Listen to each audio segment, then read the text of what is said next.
ఇంకో మూడో విషయానికొస్తే కోవిడ్ గురించి మాట్లాడారు. కోవిడ్ టైంలో చాలామంది పేషెంట్స్ ఐసీయూకి వెళ్ళారు. కాకపోతే ఆ ఐసీయూకి వెళ్ళిన పేషెంట్స్‌లో ఒక ప్యాటర్న్ గమనించారంట. అందులో ఏందంటే ఎవరికైతే ఈ మైటోకాండ్రియల్ డిస్‌ఫంక్షన్ వల్ల వచ్చిన క్రానిక్ డిసీజెస్ లైక్ డయాబెటీస్ కానివ్వండి, డిమెన్షియా కానివ్వండి, ఈ ఈ ఫ్యాటీ లివర్ ఉన్న వాళ్ళు కానివ్వండి, వీళ్ళు ఎక్కువగా ఉన్నారు ఐసీయూలో కంపేర్డ్ టు ఎవరికైతే ఈ మైటోకాండ్రియల్ డిస్‌ఫంక్షన్ లేదో వాళ్ళకంటే వీళ్ళకి ఎక్కువ ఉంది అన్నట్టుగా మాట్లాడారు. దానికి రీజనింగ్ కూడా ఇచ్చారనమాట. సో ఈ కోవిడ్ వైరస్ ఏదైతే ఉందో అది మన బాడీలో ఉండే ఒక A2 రిసెప్టర్ అన్నదానికి అటాచ్ అవుతుంది అన్నట్టుగా చెప్పారు. సో ఈ A2 రిసెప్టర్ కూడా ఏం చేస్తుంది అంటే ఆ మైటోకాండ్రియా వల్ల వచ్చిన ఎనర్జీ ఏదైతే ఉంటుందో దానివల్ల వచ్చిన హీట్ అండ్ ఆక్సిడేటివ్ స్ట్రెస్ని ఈ A2 రిసెప్టర్ అన్నది కూడా తగ్గిస్తుంది. సో ఆ మైటోకాండ్రియా తాను హీట్ని తగ్గించడం కాకుండా ఈ A2 రిసెప్టర్ కూడా కొంచెం హెల్ప్ చేస్తుంది. సో కాకపోతే ఈ కోవిడ్ టైంలో ఈ A2 రిసెప్టర్స్ అన్న వాటిని ఈ కోవిడ్ వైరస్ బాగా ఎఫెక్ట్ చేయడం వల్ల బాడీ ఎఫెక్టివ్గా కూలింగ్ చేయలేకపోయింది. సో దీనివల్ల ఆ మైటోకాండ్రియా అన్నది ఎఫెక్టివ్గా పనిచేయలేకపోయింది. సో మైటోకాండ్రియా ఎఫెక్టివ్గా పనిచేయకపోతే ఆ సెల్స్ అన్నవి ఎఫిషియెంట్గా పనిచేయవు, బాడీలో సెల్స్ అన్నవి. సో బాడీలో సెల్స్ ఎఫిషియెంట్గా పనిచేయలేకపోతే ఆ కోవిడ్ వైరస్ని ఎఫిషియెంట్గా ఢీకొనలేవు.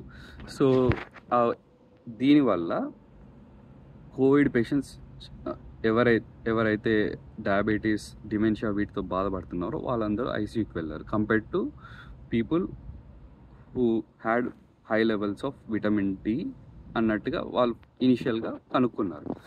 కానీ పేషెంట్స్కి విటమిన్ డి ఇచ్చి ఒకవేళ కోవిడ్ కేసెస్ తగ్గాయా లేదా అన్నట్టుగా చూసారన్నమాట. అంటే విటమిన్ డి సప్లిమెంట్ ఇచ్చి. సో కంపేర్డ్ టు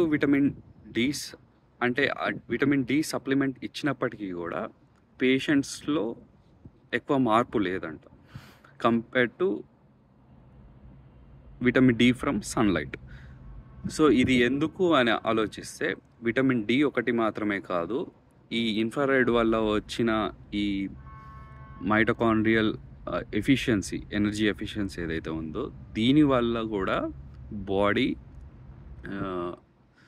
ఎఫిషియెంట్గా పనిచేసి ఈ వైరసెస్ కానీ అనేక రకమైన క్రానిక్ డిసీజ్ నుంచి కానీ మనల్ని కాపాడుతుంది అన్నట్టుగా ఆ వీడియోలో చెప్పారు. సో ఇది ఇంకో విషయం. సాధారణంగా ఎక్స్పెరిమెంట్స్లో అవుట్పుట్కి వేరియబుల్కి ఉండే రిలేషన్షిప్ రెండు విధాలుగా ఉండొచ్చు. ఒకటి కాజేషన్, రెండు అసోసియేషన్. కాజేషన్ అంటే అవుట్పుట్కి ప్రతిసారి వేరియబుల్ కారణమవుతుంది. అసోసియేషన్ అంటే అవుట్పుట్కి ప్రతిసారి వేరియబుల్ పూర్తిగా కారణం కాకపోయినప్పటికీ ప్రతిసారి అసోసియేట్ అవుతుంది. కోవిడ్ విషయంలో వైటమిన్ డి పాత్ర కొంతవరకు కాజేషన్ అయినప్పటికీ ఎక్కువగా అసోసియేషన్ అని శాస్త్రవేత్తలు అభిప్రాయపడుతున్నారు. అందువలన వైటమిన్ డి సప్లిమెంటేషన్ మాత్రమే ఇచ్చిన వారికంటే వైటమిన్ డి సప్లిమెంటేషన్తో పాటుగా సన్లైట్ ఎక్స్పోజర్ కానీ ఇన్ఫ్రారెడ్ రేడియేషన్ ఎక్స్పోజర్ కానీ చేసిన వారిలో కోవిడ్ నుంచి ఇంకా త్వరగా కోలుకున్నారని సూచిస్తున్నారు. వైటమిన్ డి పాత్ర కొంతవరకు ఉన్నది. అవి ఏమిటంటే వైటమిన్ డి కాల్షియం మెటబాలిజంలో పాత్ర పోషించడమే కాకుండా immune response of the body మరియు యాంటీమైక్రోబియల్ ప్రోటీన్స్ ప్రొడక్షన్ పెంచడం, అంతేకాకుండా ఇన్ఫెక్షన్ మరియు ఇన్ఫ్లమేషన్ తగ్గించడం, సైటోకైన్ స్టార్మ్ తగ్గించడంలో ముఖ్య పాత్ర పోషించినట్టుగా కొంతవరకు సూచిస్తున్నారు. అయితే ఇన్ఫ్రారెడ్ రేడియేషన్ యాక్షన్ వలన కోవిడ్ ఎక్కువగా ప్రభావితం అయిందని సూచిస్తున్నారు. నాకు ఈ అవకాశం ఇచ్చిన డాక్టర్ వెంకట చాగంటి గారికి ధన్యవాదములు. సో మురళి గారు, మన తరుణ్ మాట్లాడింది, డాక్టర్ సూర్యభద్రరావు గారు మాట్లాడింది విన్నారు కదా. అవునండి, విన్నానండి. ఇప్పుడు వాళ్ళు ఏమంటారంటే, ఇప్పుడు కోవిడ్ పేషెంట్స్ కి డి విటమిన్ ఇచ్చిన వాళ్ళ కంటే కూడా నేచురల్ సన్లైట్ లో ఉంచిన కోవిడ్ పేషెంట్స్ తొందరగా తగ్గిపోయింది. తగ్గింది. సో డి విటమిన్ డెఫిషియన్సీ మూలంగా డయాబెటిక్ పేషెంట్స్ కానీ, లేకపోతే ఇంకొక డిమెన్షియా ఉన్న పేషెంట్స్ కానీ బాగా ఎఫెక్ట్ అవుతున్నారు కోవిడ్ టైం. సో ఈ కోవిడ్ నుంచి రక్షించడానికి డి విటమిన్ ఇచ్చారు కొంతమంది పేషెంట్స్, కొంతమందికి సన్లైట్ నుంచో పెట్టారు. సన్లైట్ లో ఉన్న వాళ్ళు తొందరగా క్యూర్ అయిపోయారు డి విటమిన్ ఇచ్చిన వాళ్ళ కంటే. సో డి విటమిన్ టాబ్లెట్ల ఎఫిషియన్సీ కంటే సన్లైట్ లోంచి వచ్చే రేస్ మూలంగానే వాళ్ళు తొందరగా క్యూర్ అయ్యారు. అది mitochondria is utilizing infrared radiation అన్నది పాయింట్ ఇక్కడ. సో దాన్ని బట్టి మనం క్లియర్ అనిపిస్తుంది అంటే డీన్ కాకుండా something else is also there అని క్లియర్ గా అర్థమవుతుంది. ఎస్. సో దీని మీద రాసిన పేపర్ ని ఒకసారి చూద్దాం సార్. ఇది ఏమన్నారు మళ్ళీ వినిపించలేదు. మనం రాసిన పేపర్ సన్ రైజ్ మీద మనం ఏం రాసామంటే ట్వైలైట్ సన్ రైజ్ అంటే మీరు చెప్పినట్టుగా సూర్యోదయానికి 20 నిమిషాల ముందు ట్వైలైట్ స్టార్ట్ అవుతుంది. అక్కడి నుంచి సన్ రైజ్ అది 20 మినిట్స్, అది ఒక సెట్ మార్నింగ్ పూట. ఈవినింగ్ సన్ సెట్ అయిన దగ్గర నుంచి ట్వైలైట్ దానికి కూడా 20 మినిట్స్ పడుతుంది రఫ్లీ. సో అప్పుడు పొద్దున మోర్ ఎఫెక్టివ్ దాన్ ఈవినింగ్ కానీ, బట్ మార్నింగ్ ఈవినింగ్ 2 సార్లు కూడా మనం చేసాం రీసెర్చ్. అది బేసిక్గా రీసెర్చ్ చేసి మనం పూష మంత్రాలు తీసుకొని దానిలో ఉన్న అర్థాలు తీసుకొని వాటి బేస్ గా మనం రీసెర్చ్ చేసి మీరు మ్యాథమెటికల్ క్యాలిక్యులేషన్స్ అని అందులో ఇచ్చారు యాక్చువల్గా పేపర్ లో. సో దాని మీద మనం నిరూపించింది ఏంటంటే అప్పుడు యాక్చువల్గా 3 రకాలుగా చెప్పబడింది వేదంలో. అదేంటంటే ఒకటి కళ్ళు మూసుకొని ప్రార్థన చేయడం, ప్రేయర్. ప్రేయర్ చేయడం అంటే ముఖ్యంగా మనస్సుని స్థిరంగా ఉంచడం అనేది ముఖ్యమైన టెక్నిక్ కోసం ఆ ప్రార్థన అనేది చెప్పబడింది కదా. రెండోదేమో ఇందా నేను చెప్పినట్టుగా మనం మంత్రంలో చూసినట్టుగా ఋగ్వేద మంత్రంలో కంటిని మూసి తెరిచి, అంటే కాదు కన్సిస్టెంట్ గా మూసి కన్సిస్టెంట్ గా తెరవడం ద్వారా ఎక్కువ ఎనర్జీని కన్జ్యూమ్ చేసుకోవచ్చు ఐస్ ద్వారా. అవి బ్రెయిన్ కి మైటోకాండ్రియా బాడీకి అంతా కూడా తొందరగా రీచ్ అవుతుంది అనేది ఒక సెకండ్ పాయింట్. అదే మంత్రంలో స్కిన్ ద్వారా కూడా రిసీవ్ చేసుకోవచ్చు అని ఉంది. ఇప్పుడు ఇందాక మీరు చెప్పిన జాకెట్ వేసుకోవటము, ఇన్ఫ్రారెడ్ జాకెట్ అంతా కూడా అది బాడీ స్కిన్ బేస్డ్ అంతా కూడా, కానీ I is the most effective అని మనం నిరూపిస్తూ నేను ఆ పేపర్ షేర్ చేస్తాను ఇప్పుడు. పేపర్ షేర్ చేయండి. ఇది మనము 2023లో ఆగస్టులో కదండి సబ్మిట్ చేసింది. ఆగస్ట్ 2023లో చేసాం మనం. ఆ పేపర్ కనపడుతుందా మీకు ఇక్కడ? Yes, Vedic methodology that highlights the benefits of sunlight between twilight and sunset. Sunrise and sunset. Yeah. August 1st, 2023లో మనం రీసెర్చ్ అండ్ అనాలిసిస్ జర్నల్స్ కి రాసాము ఇది. Fantastic. So twilight, sunrise. Conclusions చదవండి కాస్త మీరు. అసలు ఇందులో కొద్దిగా మనం ఏం ఎక్స్పెరిమెంట్ చేసాము. నేను యాక్చువల్ గా ఒక నోట్స్ రాశాను. Okay, I can go there actual. వెళ్దురు ఫస్ట్ నాకు పేపరే చూపించండి. First I want to see paper. కొద్దిగా స్క్రోల్ డౌన్ చేయండి పేపర్ అంతా. లెట్స్ సీ మనం యూజ్ చేసిన ఎక్విప్మెంట్ ఒకసారి చూపిద్దాం. కొద్దిగా మాక్సిమైజ్ చేస్తారా దీన్ని? ఏమైనా పాసిబిలిటీస్ ఉన్నాయా? Yeah that's correct. దీనిలో మీరు యూజ్ చేసిన ఎక్విప్మెంట్ ఫోటో ఉండాలి కదా. యా ఉంటుంది. సో ఇది డివైస్ వెరీ సింపుల్ డివైస్. ఇది యాక్చువల్గా అమెజాన్ లో కూడా దొరుకుతుంది device. Light metre MT912. So దీన్ని తీసుకొని ఇది సన్ రేస్ లో డెన్సిటీని ఇస్తుంది మెయిన్ గా. యూనిట్స్ బేసికల్గా రకరకాల యూనిట్స్ ఉంటాయి. మనం తీసుకున్న యూనిట్ మీరు ఉండండి, కొద్దిగా ఫోటోని చూపించండి కాస్త. సో రైట్ సైడ్ ఏమో సన్ రైజ్ కి ఎదురుగుండా పెట్టారు మీరు, అంతే కదా? సన్ రైజ్, ఇది సన్ రైజ్ ఇక్కడ అవుతోంది. ఇంకా దానికి ఫేస్ చేసాము. Very good. సన్సెట్ ఇటువైపు అవుతుంది, దాన్ని బ్యాక్ సైడ్ పెట్టి వచ్చేసాము. ఓకే, సో మీరు సరే మొత్తానికి ఏదో ఒక యూనిట్స్ అయితే మెజర్ చేసుకున్నాం కాబట్టి లూమి ఇక్కడ రాసాము. మర్చిపోయాను, మల్టిపుల్ యూనిట్స్ ఉంటాయి అందులో ఎస్ యాక్చువల్గా. అదే బట్ నా పాయింట్ ఏంటంటే అలా మీరు మనము లక్స్ లో ఉన్న మెజర్ చేసి ఉండాలి, లేకపోతే ఇంకా వాట్స్ పర్ స్క్వేర్ లేదు లక్స్ సెంటీమీటర్. లోనే చేసాం మనం అదే యాక్చువల్గా. Yeah right right. సో ఇప్పుడు లక్స్ లో చేసి లక్స్ ని వాట్స్ కన్వర్ట్ చేసాం watt per square centimeters convert చేస్తాం. చేసాం. యా మీరు ఒకసారి స్క్రోల్ డౌన్ చేసి కంక్లూజన్ కి రండి, చూద్దాం ఏంటి మనం చెప్పింది ఏమిటి అసలు. ఏదో ఆ మంత్రాలు ఏదండి, ఏ మంత్రాలు చూపించారు మీరు ఋగ్వేదం గురించి? ఋగ్వేదము నా సమరీలో ఉంది అది. ఆ, ఆ. మల్టిపుల్ 658 మంత్రాలు 1. తీసుకున్నాం మనం. ఆ, 658 ఒకటి, ఆ. నెక్స్ట్ అక్కడ పైన నెక్స్ట్ 123:13 ఓకే 123:13 అండ్ 123:14 కూడా. 123:14 కూడా ఓకే. 142:2 142 142:3 142:3 ఓకే. రెండు తీసుకున్నాము. ఈ మంత్రాలు తీసుకున్నాము. తీసుకొని దాని నుంచి మనము తీసుకున్న రీడింగ్స్ ని బేస్ చేసుకొని ఆ, మ్యాథమెటికల్ క్యాలిక్యులేషన్స్ చేయడం ద్వారా ఎనర్జీ ఎలాగా వస్తుంది అనేది ప్రీవియస్ చెప్పాము. రీసెర్చ్ జరిగింది, ఎట్లా జరిగింది, కంట్లోకి ఎంత ఎంత ఇంటెన్సిటీ పడితే ఎంత ఇంటెన్సిటీ రెటీనాకి చేరుతుంది based on the I thickness and other things. But అట్లానే రెటీనా బ్రెయిన్ కి కనెక్ట్ అయి ఉంటుంది. ఎస్ సో దానివల్ల బ్రెయిన్ కి ఎలా వెళ్తుంది అవన్నీ కూడా డిస్కస్ చేసాం మనం. ఎస్. సో కంక్లూజన్, సో అవన్నీ డిస్కస్ చేసుకుంటూ వచ్చి కంక్లూజన్ ఏం చెప్పాను? కంక్లూజన్ లో మనము we have calculated the intensity, energy and power delivered by sun rays in the region IR plus red during the time interval, time of interest to the retina of the closed eyes, open eyes, and the skin of the humans. Sorry. We collected data from the light meter MT912 during the time of interest. The time of interest అంటే sun rise కి 20 minutes నుంచి తర్వాత sunset తర్వాత 20 minutes, అంతే కదా? అంతే. Okay. That people that the sun rise in the reason. Okay. తర్వాత help humans use NIR అంటే near infrared therapy to mitigate TBI అంటే మన ఇది mitigate wide range of neurological psychological conditions. Okay. Improve alpha rhythm. Alpha rhythm improve చేస్తుందంటే చాలా beautiful అనమాట. Treat viral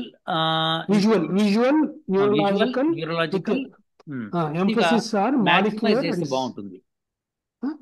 కొద్దిగా ఇంకా పెద్దగా పెంచితే బాగుంటుంది, ఎందుకంటే స్క్రీన్ నాకే ఇంత చిన్నగా ఉందంటే చూసేవాళ్ళు పాపం చిన్న సెల్ ఫోన్ లో చూస్తారు. Okay. With emphasis of molecular and cellular mechanisms in eye diseases. Okay. Skin reduce aging, eliminate wrinkles on the face, promotes tissue regeneration, inflammation reduction, non-thermally induce cytocidal effects in cancer cells. Very good. DNA damage responsibility pathways. Very good, Andy. Killing of cancer cells. So many are there యాక్చువల్గా. దీన్ని చాలా మంది డాక్టర్లు దీన్ని download చేసుకున్నారు తెలుసా ఈ paper ని. అవును సార్. సో మీరు TBI అంటే ఏంటని అడిగారు, ఇక్కడ చూద్దాం సార్, మన అబ్స్ట్రాక్ట్ లో రాసాం అది. TBI అంటే ట్రామాటిక్ బ్రెయిన్ ఇంజరీ. అది TBI is the traumatic brain injury. Yes. So ఇది మనం రాసింది. వెరీ గుడ్ అండి. సో దీని సమ్మరీ క్విక్ గా ఇక్కడ చూపించేస్తాను నేను, ఎలాగో ఉంది కాబట్టి. సో మనము August 23 రాసాం, 2023 రాసాం. ఇది 123:13 14 142:2 142:3 658:1 ఇవి మనం వాడిన మంత్రాలు ఈ పేపర్ కి. చేసిన 3 types of experiments. Ice closed అంటే ఐ లిడ్ లోంచి వెళ్తుంది ఎనర్జీ లోపలికి, సన్ రేస్ నుంచి వచ్చే ఎనర్జీ. తర్వాత ఏమో eye open and close intermittently, blinking అంటే కళ్ళు మూసి తెరిచి కన్సిస్టెంట్, పూషా మంత్రంలో చెప్పినట్టుగా బ్లింక్ మెడిటేషన్. ఓకే. తర్వాత ఏమో స్కిన్ అబ్జార్ప్షన్, అదే ఇప్పుడు తరుణ్ చెప్పిన జాకెట్ వేసుకోవడం ఇవన్నీ కూడా. Exactly right. చాలా సో ఈ 3 మెథడ్స్ లోంచి చేసి అన్నిటికన్నా బెస్ట్ ఇది అని చెప్తున్నాం మనం. అదే డాక్టర్ సూర్యభద్రరావు గారు కూడా అదే అన్నారు, ఆయన కూడా. సో ఆ జాకెట్ కొన్ని చోట్ల బాగుంటుంది, ఎక్కడైతే కంట్రీస్ లో సన్ రేస్ ఎక్కువ రావో అక్కడ పనికి వస్తుంది అది. కానీ otherwise natural sunlight is the best. అంటే ఎక్కువ మంది కళ్ళు మూసుకొని చేస్తుంటారు, కానీ మనము ఈ ప్రత్యేకంగా చెప్తున్నాం కన్ను మూసి తెరవడం ద్వారా ఎక్కువ వస్తుంది ఎస్, అనేసి. బ్లింకింగ్ చేయడం. ఎందుకంటే మంత్రంలో చెప్పబడింది అలా కాబట్టి. అది యా, బాగుందండి. యా, దట్స్ గుడ్, ఎక్సలెంట్ అండి మురళి గారు. సో మన పేపర్ అది బ్రహ్మాండంగా ఉంది, ఎక్సలెంట్. యా, ఇప్పుడు నెక్స్ట్ దానికి వెళ్దామండి. సో ఇంకో విషయం మనం ఏం చూసామంటే మన యజుర్వేదం 44 33-44 మంత్రం అనాలిసిస్ చేస్తున్నప్పుడు సో ఈ పూషా కిరణాలకి కంటికి చాలా దగ్గర సంబంధం ఉంది అన్నట్టుగా చాలా మంత్రాలు పూషా మంత్రాల్లో చూసాము. అయితే ఈ డాక్టర్ ఏం చెప్పారంటే ఈ విషయంలో ఈ విషయం అంటే మంత్ర అనాలిసిస్ కాకుండా కంటికి సంబంధించిన విషయంలో కంటిలో ఉన్న రెటీనాలో మైటోకాండ్రియా లెవెల్స్ చాలా అధికంగా ఉంటాయి అన్నట్టుగా చెప్పారు. సో ఇన్ఫ్రారెడ్కి అంటే పూషా కిరణాలకి కంటికి సంబంధం ఉంది అంటే ఈ మైటోకాండ్రియాకి పూషా కిరణాలకి సంబంధం ఉంది అని ఒక రకంగా మనకు అర్థమవుతుంది. ఇంకా ఇంకొన్ని వేరే విషయాలు ఏం చెప్పారు అంటే చాలా రీసెర్చ్లో స్కిన్ క్యాన్సర్ అంటే సూర్యుడిలో అధిక సమయం ఉంటే స్కిన్ క్యాన్సర్ వస్తుంది అన్నట్టుగా కొన్ని రీసెర్చ్ పేపర్స్ ఉన్నాయి, కానీ అది కరెక్ట్ కాదు అన్నట్టుగా చెప్పారు. ఎందుకంటే ఇంకో రీసెర్చ్ వేరే లండన్లో జరిగిన ఒక రీసెర్చ్ గురించి చెప్తూ అది on a span of some 40 years చేశారనుకుంటా. సో దాని గురించి చెప్తూ వారు ఏమన్నారంటే వేరే క్యాన్సర్, స్కిన్ క్యాన్సర్ అసలు పెరగలేదు ఎవరిలో, స్కిన్ క్యాన్సర్కి సంబంధించిన విషయాలు ఏవి పెరగలేదు. అది పెరగకపోవడం కాకుండా వేరే క్యాన్సర్ లెవెల్స్ ఏవైతే ఉన్నాయో అవి చాలా తగ్గాయి, ఒక 14-15% తగ్గాయి అన్నట్టుగా ఆ విషయం చెప్పారు. ఇంకొక రీసెర్చ్లో ఏం చెప్పారంటే స్వీడన్లో జరిగిన ఒక రీసెర్చ్ గురించి. స్వీడన్లో జరిగిన రీసెర్చ్ ఏదైతే ఉందో అది ఒక 30 years జరిగింది. అందులో ఎవరైతే లేడీస్, ముఖ్యంగా ఆడవాళ్ళ మీద జరిగింది, ఎవరైతే లేడీస్ సన్లైట్లో ఉన్నారో వారికి హెల్త్ డిసార్డర్స్ ఇవన్నీ చాలా 15% తక్కువ ఉన్నాయి compare to those who did not go to sunlight, who do not expose themselves to sunlight. ఇంకో విషయం ఏం చెప్పారంటే సన్లైట్కి వెళ్ళి స్మోకింగ్ చేస్తున్న వాళ్ళకంటే సన్లైట్ తీసుకోకుండా స్మోకింగ్ చేయని వాళ్ళల్లో same level of health reception అంటే లైక్ సేమ్ హెల్త్ లెవెల్స్ కనిపించాయి అని చెప్పారు. సో దీనివల్ల మనకేం అర్థమవుతుందంటే సన్లైట్లోకి కావాల్సినంత సమయం మనం ఉండకపోతే అది స్మోకింగ్కి ఈక్వివాలెంట్ అన్నట్టుగా మనకి అర్థమవుతుంది అన్నట్టుగా డాక్టర్ చెప్పారు అన్నమాట. తరుణ్ చెప్పినట్టు మనకి యజుర్వేదం 33-44 గురించి చాలా డిస్కషన్ చేసాం మనం. సో అదేమన్నా ఒకసారి మీరు చూపించగలుగుతారా, షేర్ చేయగలుగుతారా? డెఫినెట్గా నా దగ్గర నోట్స్ ఉంది, తీసుకోండి. సో నా మిషన్ కనపడుతుంది కదా? కనిపిస్తుందండి.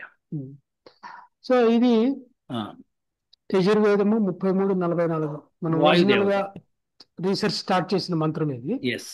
దాని దేవత వాయువు, వశిష్ఠ ఋషి. ఇది ప్రదావృజే ప్రయా బర్హిరేషామ విస్పతీవ బీరట ఇయాతే విశామక్తోష సహ పూర్వహూతో వాయు పూషా స్వస్తయ నీత్వాన్. సో ఇది నేను రోజు చదువుతాను సార్ యాక్చువల్ గా. అంటే ఇది స్టార్ట్ చేసిన గురించి చదువుతున్నాను ఇది నేను. సో ఇది ముఖ్యంగా ప్రజారక్షకులకు ఇరువురు రాజుల వలె అంతరిక్షమందు వచ్చిపోవుచుండు అట్లే రాత్రి మరియు దినముల జలముల పొందుచున్నారు. ఆ ఇద్దరు ఈ వాయువు ఈ పూష అని మనం తీసుకొని తీసుకొని దాన్ని బేస్ లైన్ తీసుకొని దాని మీద మనం రీసెర్చ్ స్టార్ట్ చేసాము. వాయువు మీద ఒక 30-40 ప్రాపర్టీస్, పూష మీద ఒక 30-40 ప్రాపర్టీస్ గ్యాదర్ చేసాం మనం వేరియస్ మంత్రాల నుంచి. అలానే ముఖ్యమైన పాయింట్ నీత్వాన్. దాని మీద కూడా చాలా డీటెయిల్ గా మాట్లాడాం మనం అప్పుడు. సో ఇక్కడ పూషా ప్రాపర్టీస్ అని ఇట్లా రాసుకుంటూ వచ్చాం ఒక్కొక్క మంత్రం నుంచి ఏమేమి నేర్చుకున్నామో అని. సో ఇలా వెళ్తే ఇక్కడ కొద్దిగా ఇంగ్లీష్ ఉంది, కొద్ది తెలుగులో కన్నా. సో ఇక్కడ ఈ పర్టికులర్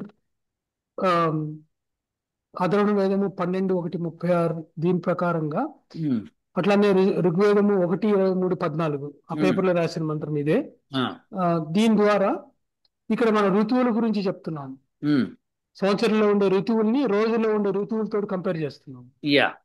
రోజుల్లో ఉన్న ఈ 6 ఋతువులు, ఈ రోజుని 6 ఋతువులుగా, దినాన్ని అంటే డే టైం ని 6 ఋతువులుగా స్ప్లిట్ చేస్తే మనం చేసి, ఎలా అయితే ఋతువుల్లో రకరకాల ధాన్యాలు సీజన్లకు అనుగుణంగా దండిగా పండిస్తాడో రైతు, అదేవిధంగా ఈ కిరణాలు, సూర్యకిరణాలు ఈ రోజు మొత్తంలో రకరకాలుగా వస్తాయి. వాటిని ఆ టైంలో ఎలాగ వస్తుంది మనం తెలుసుకొని దాన్ని వాడుకుంటే మనకి మాక్సిమం బెనిఫిట్ వస్తుంది అని చెప్తున్నాం సార్ అక్కడ. ఫర్ ఎగ్జాంపుల్ ఇందాక మీరు చెప్పారు మిట్ట మధ్యాహ్నం విష్ణు గురించి. వైదిక పూర్వం రోజుల్లో రీసెర్చ్, ఎలక్ట్రిసిటీ మీద రీసెర్చ్ చేసే వాళ్ళందరూ కూడా సన్ మిట్ట మధ్యాహ్నం నుంచి 3 అప్పుడు రీసెర్చ్ చేసేవాళ్ళు ఎలక్ట్రిసిటీ. ఎందుకంటే బెస్ట్ టైం. అలాగా మనం తెలుసుకొని ఏ టైంలో ఏం చేయొచ్చు అనేది తెలుసుకుంటే లాభం వస్తుంది అని చెప్తున్నాం కదా. చాలా బాగుంది. తర్వాత జీవుల హృదయము, బుద్ధి, ఆత్మలో కన్ను ద్వారా ప్రవేశించి వెరీ ఇంపార్టెంట్. రసములను అంటే ఆరోగ్యం ఒకటి, రెండోది మెంటల్ అండ్ ఫిజికల్ రెండు చెప్తున్నాం. మంచి కర్మలు చేయి ఉత్పన్నం వచ్చిన పుష్టి వస్తుంది అని చెప్తున్నాం. తర్వాత ఇందాక చెప్పాం మనం, ఇది శ్వేత కృష్ణ కలిగిన ఎరుపు వర్ణము, ఇన్ఫ్రారెడ్, రెడ్, నీర్ ఇన్ఫ్రారెడ్, అన్నమును ఉత్పత్తి చేయు అంటే వేరే రకరకాల మంత్రాలు. మీరు ఒక రీసెర్చ్ పేపర్ కూడా చూపించారు, రెడ్ ఇన్ఫ్రారెడ్ రెడ్ రేస్ తగలడం మూలంగా రైస్ బాగా ఉత్పత్తి అవుతుందని. సో మనం రిఫరెన్స్ లో కూడా రాసాం. సో పదార్థం గుణం ప్రకాశింపజేస్తుంది, ఆ గుణం తెలుస్తాయి మనకి దానివల్ల. స్పెక్ట్రోస్కోపిక్. తర్వాత జీవుల స్థుతి అంటే అర్థం చేసుకోవాలి మనం జాగ్రత్తగా. అక్కడ పూషా కిరణములని ప్రకాశవంతములై, అలాగే విద్వాంసులు రోజులోని ప్రతి 4 గంటలను ఋతువు కింద తీసుకొని ప్రాకృతిక మార్పులని, తద్వారా వాయువులో వచ్చే మార్పుల్ని తమ పరిశోధనకు ఉపయోగించుకోవాలను. అసలు మురళి గారు, ఇది జమ్ ఆఫ్ ది స్టేట్మెంట్ అండి మనం చేసింది. అసలు మనం చేసిన దాన్ని మనకే ఆశ్చర్యం కలిగించేటట్టుంది ఇది. అది ఎంత వండర్ఫుల్ స్టేట్మెంట్ అంటే 24 గంటల్ని డివైడ్ బై 4 చేస్తే 6 వస్తుంది, అంటే 6 ఋతువులు అనమాట. సో మనము ఉదయం సూర్యోదయం నుంచి మనము లెక్క పెట్టుకుంటూ పోవాలి ఋతువుల్ని. ఎంత బ్యూటిఫుల్ చూడండి అది. అప్పుడు ఏ సమయాల్లో ఏముంటుంది అని మనకి తెలిసిపోతాం. అవునా కదా? సో కరెక్ట్ గా సూర్యోదయం నుంచి మనం we have to understand it is spring, అంటే వసంతకాలం. అంటే లెట్ us say 6 o'clock సూర్యోదయం అనుకోండి, 6 నుంచి 10 దాకా వసంతకాలం. సో ఆ వసంత ఋతువులో ఉండే మార్పులన్నీ ఆ సమయంలో గమనించవచ్చు మనం. పంటలు పండటము, ఆ తర్వాత 4 గంటలు వచ్చే 4 గంటల్ని మనము ఎండాకాలం కింద, అంటే దట్ ఈస్ గ్రీష్మ ఋతువు కింద మనం కన్సిడర్ చేయొచ్చు. సో ఆ గ్రీష్మ ఋతువు ఎంత వేడిగా ఉంటుందో ఆ సమయంలో డేలో అంత వేడిగా ఉంటుంది. సో మళ్ళీ 2 నుంచి మనం ముందరికెళ్తే వర్ష ఋతువు అనుకోవచ్చు. సో అక్కడి నుంచి 6 దాకా వర్ష ఋతువు, ఆ తర్వాత హేమంతము, శిచిరము ఇట్లా వస్తూ పోతాయి అన్నమాట. సో మొత్తానికి ఈ 24 hour సైకిల్ ని మనం 6 ఋతువుల కింద మనం డివైడ్ చేయొచ్చు. ప్రతి 4 చలికాలము తక్కువ వేడి ఉంటుంది కనుక రాత్రిపూట తెల్లవారుజామున ఎక్కువ చల్లగా ఉంటుంది కాబట్టి అది శిశిరం కింద తీసుకున్నట్టున్నారు వాడు. శిశిరమ హేమంతం ఏ విధంగా తీసుకోవాలో మనం తీసుకోవాలి. వండర్ఫుల్ అండి మురళి గారు, చాలా బాగా చెప్పారు. తర్వాత ఇది మనం ఇందాక టచ్ చేసాం ఇది ఆల్రెడీ, ఈ నాశ రైతుడి గురించి. తర్వాత ఇప్పుడు నెక్స్ట్ ఇది మన ఆరోగ్యమునకు, ఇది 1:42:2 మన ఆరోగ్యమునకు భంగం కలిగించు అతి దేశతి, క్యాన్సర్, వైరస్, బ్యాక్టీరియా వంటి రోగములను కలిగించు రుక. ఈ రుక వేరు, సూర్యుడు రుక వేరు. రోగములు కారకములు క్రిముల నుంచి అపజహి దూరము చేయు తొలగించని పూషాకిరణములు. Beautiful beautiful. సో అట్లానే ఇది చాలా ఇంపార్టెంట్ సార్ ఈ మంత్రము. 42:3 1:42:3 కుషాకిరణములు అజ 3 రకములైన శరీరం లోపల పురశ్చిత్ బయట నుంచి ముషీవాన్ మరియు సంక్రమించే రోగాలు పరిపంతి. ఇవన్నీ కూడా మనం వీడియోలు చేసి పెట్టాము ఆల్రెడీ. అవును. ఎస్ యా దట్స్ గుడ్ అండి. I think it's more than enough. So ఇలాగా మనం అనేకము చేసాము. ఇంకా మెనీ ఆర్ దేర్. వండర్ఫుల్ అండి. యా చాలా బాగా చేశారండి. సో అవన్నీ మీరు దగ్గర దాచిపెట్టారు ఆల్రెడీ. ఇవన్నీ వీడియోలు number of series of videos చేసాం మనం. అవును, ఈ నోట్స్ సెషన్స్ లో వచ్చినవి. ఎగ్జాక్ట్లీ. సో అందరూ కూడా ఈ వీడియో విన్న వాళ్ళందరూ కూడా సూర్యుడి యొక్క ప్రభావం తెలుసుకొని మీరు ఇంకేం చేయక్కర్ల ప్రపంచంలో. సూర్యోదయం దగ్గర నుంచి సూర్యాస్తమయం జరిగి సూర్యాస్తమయం నుంచి మళ్ళీ సూర్యోదయం జరిగేదాకా సూర్యుడిలో వచ్చే మార్పుల్ని తెలుసుకోండి. అలానే మనం ఇందాక మీరు ఒక పంచ్ లైన్ ఇచ్చారు. అదేంటంటే 24 గంటల్ని 4 డివైడ్ చేస్తే 6 వస్తుంది సంఖ్య, అంటే 6 ఋతువులు. సో సూర్యోదయం నుంచి మనం హింట్ ఇచ్చేసాం ఆల్రెడీ. సూర్యోదయం నుంచి 4 గంటల సేపు వసంత ఋతువుతో సమానము. సో ఆ సమయంలో మనం ఎట్లా ఉపయోగించుకోవాలి ఆ వసంత ఋతువుని తెలుసుకోవాలి. అలానే పంటలు ఎలా అయితే పండడానికి వాటి మాక్సిమం ఎఫర్ట్స్ అప్పుడే పెడతారు కాబట్టి రైతులందరూ కూడా మనం కూడా మనము వర్క్ లో best possible time of the day is that అని తెలుస్తుంది. అట్లానే బాడీలో హీట్ పెరిగేది కూడా కరెక్ట్ గా పొద్దున 10 దగ్గర నుంచి 2 మధ్యలో అనమాట. ఎందుకంటే ఆ టైంలో గ్రీష్మ ఋతువు కాబట్టి. సో వసంతము, గ్రీష్మము, వర్ష ఋతువు, ఆ తర్వాత ఈ ఋతువులు మిగతా 3 ఋతువులు వస్తాయి అన్నమాట.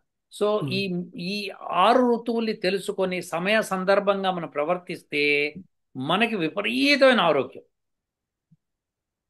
వండర్ఫుల్ అండి మురళి గారు. అసలు ఏమి కలెక్షన్ చేసామండి, ఏమి ఎక్స్ప్లెయిన్ చేసామండి జనాలకి. ఐ డోంట్ నో అందరూ బెనిఫిట్ తీసుకున్నారో లేదు తెలియదు. ఆ వీడియోలు అందరూ చూస్తే బాగుంటుందని నా ఉద్దేశం. అది టెక్నికల్ అని అనుకోకుండా జాగ్రత్తగా దాన్ని ఫాలో అయితే lot of benefits. Thank you అండి Murali garu. I think it's a very big session. అందరూ ఇది చూసి బెనిఫిట్ అవుతారని, అందులో మనం సబ్మిట్ చేసిన పేపరు ఆ లింక్ కూడా పెడదాము. సో దట్ వాళ్ళు వెళ్ళి చదువుతారు మన పేపర్ని. So that be benefited from that. So mental sickness అంటే లైక్ డల్నెస్, డిప్రెషన్ ఉన్న వాళ్ళకి ఆ పూషా సమయంలో కూర్చొని సూర్యుడిని చూస్తే డిప్రెషన్ పోతుంది. అవును, ఖచ్చితంగా. మానసిక రోగాలు, శారీరక రోగాలు కొన్ని పోతాయి. ఓకే, వండర్ఫుల్ అండి. అయితే ఫార్మాస్యూటికల్ కంపెనీస్ ఇంటెన్షనల్ గా ఆ విషయాన్ని ఎక్కువ తెలియకుండా ఉండడానికి దాని మీద ప్రచారం జరగట్లేదు వెస్ట్రన్ కంట్రీస్ లో అని నేను అనుకుంటున్నాను. అందరికి కూడా మా విన్నపం ఏంటంటే మీరు సూర్యుడి నుంచి బెనిఫిట్ తీసుకోండి. ఒకవేళ మీకు ఒక డిసీజ్ ఉందనుకోండి, ఫర్ ఎగ్జాంపుల్ క్యాన్సరో లేకపోతే ఏదైనా ఉందనుకోండి, ఆ ట్రీట్మెంట్ తీసుకోండి డాక్టర్ దగ్గర. తీసుకుంటూ సన్ రేస్ను ఉపయోగించుకోండి, తొందరగా క్యూర్ అయిపోతారు. అదే కదా మనకి ఇప్పుడు తరుణ్ ఎక్స్ప్లెయిన్ చేసింది. వాడు కోవిడ్ పేషెంట్స్ని, సో వాళ్ళకి కోవిడ్ మెడిసిన్ ఇస్తూ వాళ్ళని సన్లైట్ లో కూర్చోబెట్టి తొందరగా క్యూర్ అయ్యారు. సో అలా ఇప్పుడు అబ్బాయికి, హెన్రీ అనే అబ్బాయికి కూడా అతనికి మెడిసిన్ ఇస్తూనే సన్లైట్ లో కూర్చోబెట్టగానే క్యూర్ అవడం మొదలు పెట్టారు. ఆ ట్రీట్మెంట్ అదే, ఇది నేచురల్ ట్రీట్మెంట్ కూడా తీసుకోవాలి. నేచురల్, అందుకే అసలు ఏ డిసీజ్ లేని వాళ్ళు నేచురల్ ట్రీట్మెంట్ తీసుకుంటూ ఉంటే వాళ్ళకి డిసీజ్ రాకుండా ఉంటుంది. ఒకవేళ డిసీజ్ వస్తే మెడిసిన్ తీసుకోండి, సన్లైట్ లో కూర్చోండి. అంటే మనది ఇప్పుడు వేద విధానము, జీవన విధానంలో మార్పు అంటే రోజువారీ ఇలా చేయడం వల్ల వాటికి దూరంగా ఉండొచ్చు. కాజ్ అండ్ ఎఫెక్ట్ బేస్డ్ గా కాకుండా నేచురల్ గా పార్ట్ ఆఫ్ ద లైఫ్ కింద మన వాళ్ళు చెప్పారు కాబట్టి ఇలా చెప్పబడింది. అది ప్రతిరోజు చేయండి ఇది అని అందుకని చెప్తున్నారు. సూర్యుడే ప్రత్యక్ష దైవం మనకి. అవును, ఖచ్చితంగా. ఆ సూర్యవంశరాజు రామచంద్రుడు మనకి ప్రత్యక్ష రాజు. ఆయన మించిన రాజు లేడు, అంతే కదా. వండర్ఫుల్ అండి మురళి గారు. మీరు అన్ని రీసెర్చ్ అంతా మీరు క్రోడీకరించి ఒక చోట పెట్టారు. అది చాలా ఎక్స్టెన్సివ్ వర్క్ అది. సార్ అంటే సార్ మీరు మల్టిపుల్ టైమ్స్ నాకు చెప్తూ ఉన్నారు. ఇది నేను ఎందుకు చెప్తున్నా అంటే మన స్టూడెంట్స్ మిగతా వాళ్ళ కోసం చెప్తున్నా. ఇది నేను ఎప్పటికప్పుడు మనము మర్చిపోతూ ఉంటాం. లాట్ ఆఫ్ టాపిక్స్ డైవర్షన్ ఉంటుంది కాబట్టి ఎప్పటికప్పుడు ఎఫర్ట్ పెట్టి నోట్స్ రాసుకుంటూ ఉంటే బాగుంటుంది. నేను కూడా ఇప్పటివరకు నా రీసెర్చ్ లాస్ట్ 3 years 4 years నుంచి నేను మిమ్మల్ని ఫాలో అవుతున్న దగ్గర నుంచి ఇప్పటివరకు ఒక 300-400 పేజీలు నోట్స్ తయారు చేయగలిగాను. సో అట్లా నడుస్తుంది సార్ నా జర్నీ. కానీ మనం అన్ని కూడా ప్రజల ముందు పెట్టాం వాళ్ళ ఉపయోగం కోసము. హోప్ వాళ్ళందరూ యూజ్ చేసుకుంటారని అనుకున్నాం. అవునవును సార్, ఖచ్చితంగా సార్. సో ఈ దాంతో సూర్య భగవానుడికి ఒకసారి నమస్కారం చేసుకొని ఈ సెషన్ ముగిద్దాం. ఓ